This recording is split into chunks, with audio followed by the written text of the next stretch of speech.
On this episode of Hidden Happy Valley, we're going to look at the mountaintops heritage with Zach.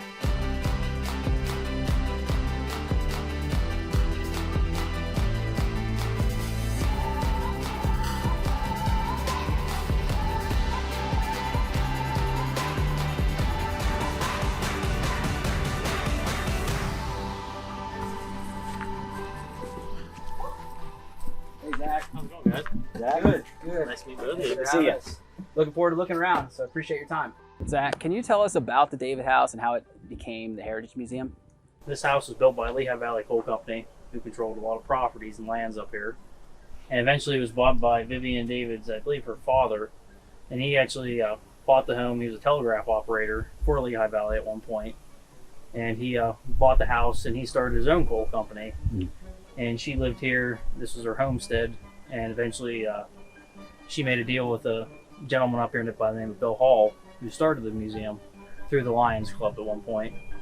And the deal was they started a trust, preserve all the mountaintop history, and in doing so, she donated her home to the community. You're keeping history alive. That's pretty awesome.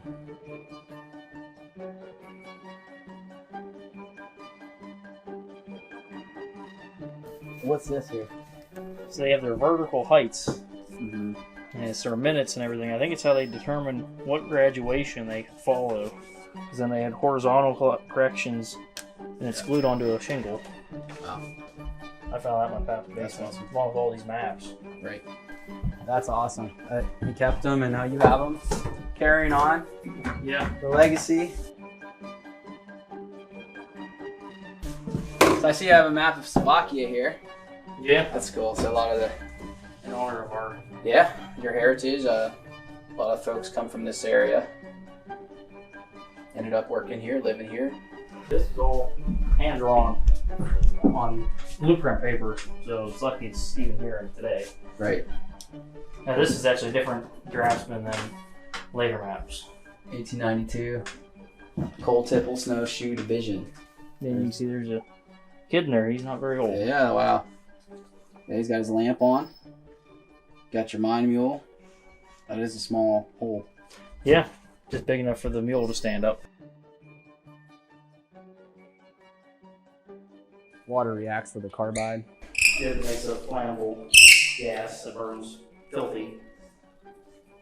And you just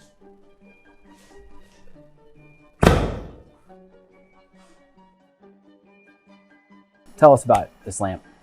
This is a carbide lamp. Basically, all you do is you take a rock of carbide, which is mined, and you put it in the base. And technically, you put water in the top half of this, which has a little cap. And there's an adjusting rod in there, how much water you actually want to react with the carbide. And inside there, there's a little tube that comes out, and that's where it feeds your gas that is made from that reaction. And on the side, you just have this little spark. Okay, there's the spark. Okay. So you'd have a lot of issues with open flame. Right. And eventually they did, I don't remember exactly what company came out with the safety lantern. Right. And it had a flame, but it was enclosed inside a globe, so it wasn't exactly an open flame. Right. Made it a little safer.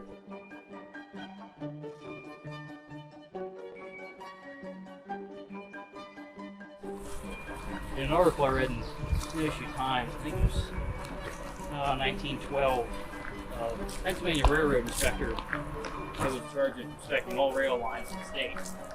He was coming up here to inspect Bellefonte Snowshoe Railroad's trestles, and he went underneath the trestle and it was too short and took his smokestack off his train. Jeez. Oof. That was on the front page. That was the biggest news of the week. Yeah. We're standing at the site of the Beach Creek Trestle for the Bellefonte Snowshoe Railroad and what remains of it.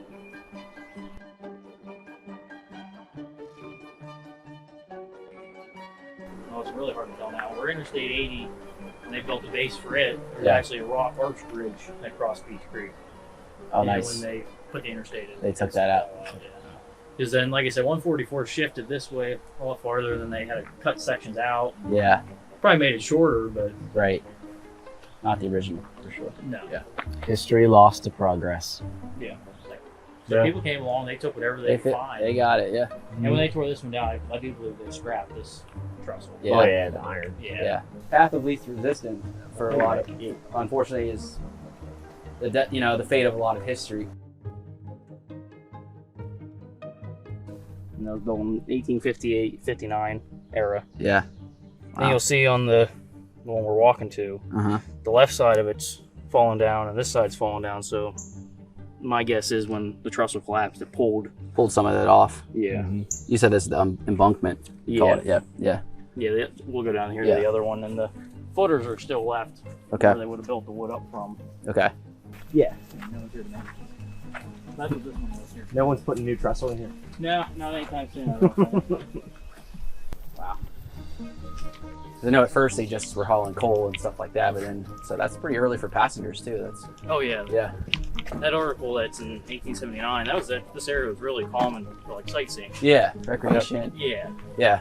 Well, there's the Oh, other wow. side of the That's super embankment. cool. Yep. 65 feet at a high point. Shoosh. 65 feet relative.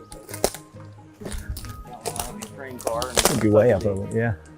Yeah, I mean, the beams probably were 8 by 8, 10 by 10s. Left side of that, the rock on top would have been the top pier, Mm-hmm. and that left side gave way quite a bit. So the train, when it collapsed, it was actually on that end. It didn't make it very far on the trestle before it gave way. And in the picture, you can see the car and roughly the locomotive sitting down there. There was, of course, a tender car behind it, and it collapsed. And there's a picture of a group of gentlemen sitting on top of this looking across. There he is. How's it look up there? It's pretty high up. Yeah.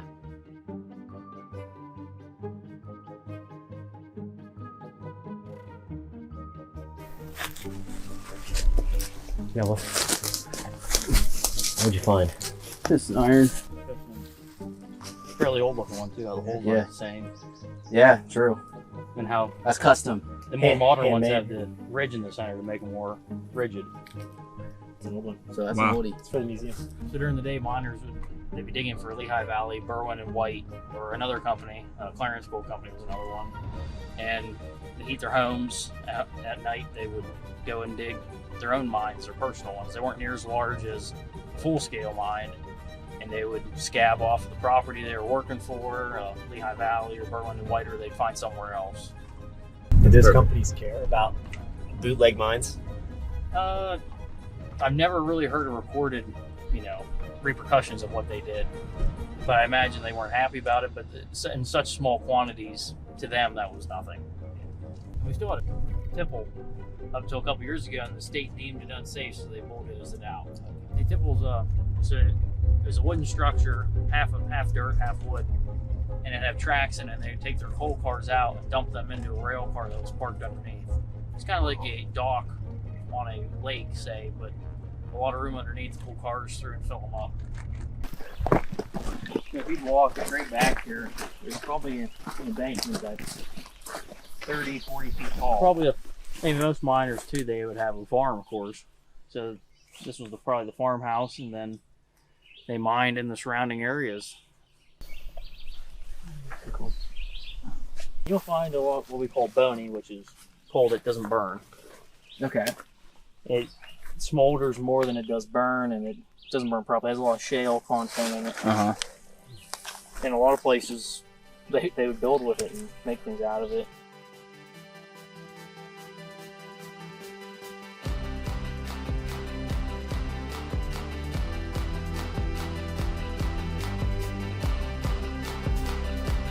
This is what you wanted, right? An adventure. Well. It's fairly deep one, too.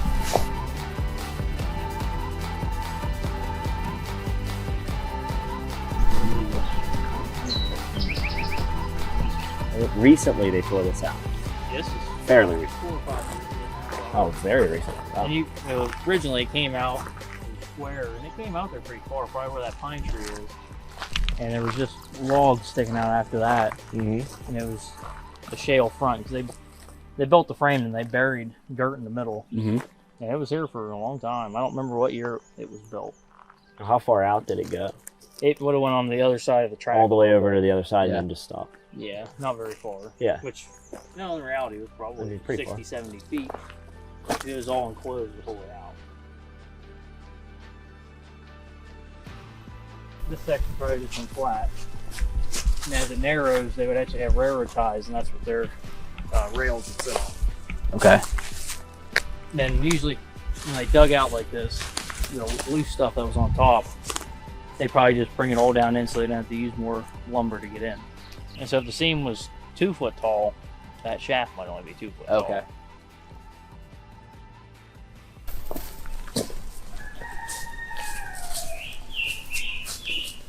And going in, it's a shame that there's really not any more of this style mine open. Right. The nearest one was Patton, PA, the Seldom Seen coal mine, but I think they closed it now. Just coal mining in general, like what was the life of a coal miner, or this kind of a mine? Get up before daylight and walk to work most of the time, because most miners, they didn't have their own equipment. They had their picks and shovels maybe, but they didn't have horses, a lot of them, or if they did, they had to stay on the farm to work during the day. So then work all day underground. Might come out during the day. You might not be the one hauling coal out of there. It could be someone else. You could be underground all day. And most lunch boxes they had a compartment at the bottom they'd put water in, drink all day. And then they could come back out for water or whatever else they needed. But then you go home and it might be dark when you're leaving, and you might go home and farm yourself. Or go home and dig your own mine to heat your house because you can't afford the company's coal. And day in and day out, pretty much the only day I'd imagine they had off was Sunday. Right. And even then, they're probably out working then too. Yeah, it's just amazing that this isolated place, and this isolated place in Center County, is bringing in people from Central Europe. But it's it's the coal mining culture and the labor force at the time, America at the time. Yeah. And also just the idea of the American dream, maybe wanting to come over here in general and willing to work and start in a coal mine, and then go from there.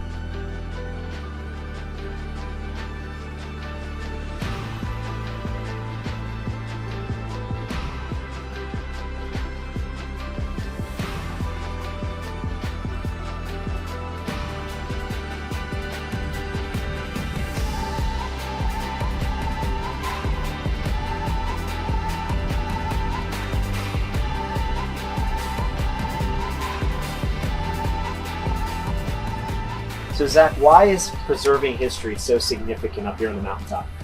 Well, it seems like mountaintop history, especially, we get forgotten since we're in the northern part of Center County. We're in the outskirts. This is still almost a wilderness, and people seem to forget what happened here. And what happened here was vitally important, not for only the county, the state, the nation, really. Without our coal, without the railroads, this whole place might have been totally different. And it's important not to forget anything that's happened here. Totally agree. Well, you're doing a good job of preserving the heritage here. Thanks for your time. Yeah, thank you guys. Thank Thanks for you. coming. Yes, we'll certainly be back.